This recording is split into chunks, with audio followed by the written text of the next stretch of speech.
র্যাবের গোপন বন্দিশালা TFI sell পরিদর্শন করতে যাচ্ছেন আন্তর্জাতিক অপরাধ ট্রাইব্যুনালের বিচারক, প্রসিকিউশন ও আসামি পক্ষের আইনজীবীরা। রাজধানীর উত্তরায় আছেন সহকর্মী রাব্বি হোসেন, সরাসরি যুক্ত হচ্ছে তার সাথে। রাব্বি, গোপন বন্দিশালা পরিদর্শন টিম ঠিক কখন নাগাদ পৌঁছাবে এবং এখন পর্যন্ত এই বিচারিক প্রক্রিয়ার মধ্যে আয়না ঘর এর বিষয়টি কতবার এসেছে বা এ নিয়ে কি আলোচনা হচ্ছে? পূর্বী র্যাবের গোপন বন্দিশালা টিএফআই সেল পরিদর্শন করবেন আন্তর্জাতিক অপরাধ ট্রাইব্যুনালের 3 বিচারক, অর্থাৎ ট্রাইব্যুনাল 1-এর 3 বিচারক এবং প্রসিকিউশন টিম।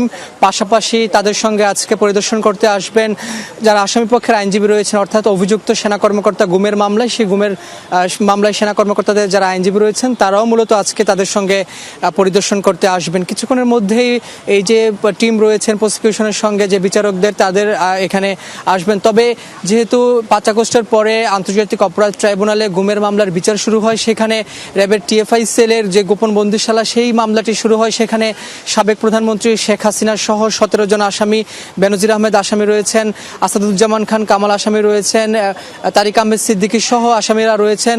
তবে এখানে আমরা দেখছি যে প্রসিকিউশনের যারা সদস্য রয়েছেন তারা ইতিমধ্যেই ট্রাইব্যুনালে প্রবেশ করছেন।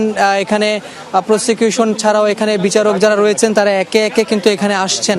আমরা দেখছি যে ট্রাইব্যুনালের যারা প্রসিকিউটর রয়েছেন, প্রথম গাড়িটিতে আমরা দেখছি মিজানুল ইসলাম, তিনি প্রসিকিউটর ট্রাইব্যুনালের, তিনি এই টিএফআই সেলে এসেছেন এবং আজকে যেহেতু প্রসিকিউশনের সকল টিমের সদস্যরাই উপস্থিত থাকবেন, পাশাপাশি এখানে যারা বিশেষ করে ট্রাইব্যুনাল আন্তর্জাতিক অপরাধ ট্রাইব্যুনালের 3 বিচারক 1-এর, তারাও এখানে আসবেন। মূলত এই স্বচক্ষে এই যে গোপন বন্দিশালা, সেই বন্দিশালার কি অবস্থা রয়েছে সেই বিষয়গুলো তিনি এখানে পর্যবেক্ষণ করবেন এবং পরিদর্শন শেষে হয়তো গণমাধ্যমের সঙ্গে চিফ প্রসিকিউটর কথা বলবেন এবং তিনি মূলত এই মামলার যে আদ্যোপান্ত রয়েছে সেটিও বিস্তারিত বর্ণনা করবেন।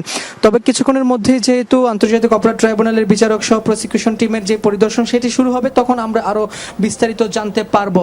তবে ইতিমধ্যেই যে প্রসিকিউশন টিমের সদস্যরা উপস্থিত হয়েছেন, অনেক ধন্যবাদ আপনাকে। নিশ্চয়ই পরবর্তীতে আরো বিস্তারিত জানতে যুক্ত হব আপনার সাথে।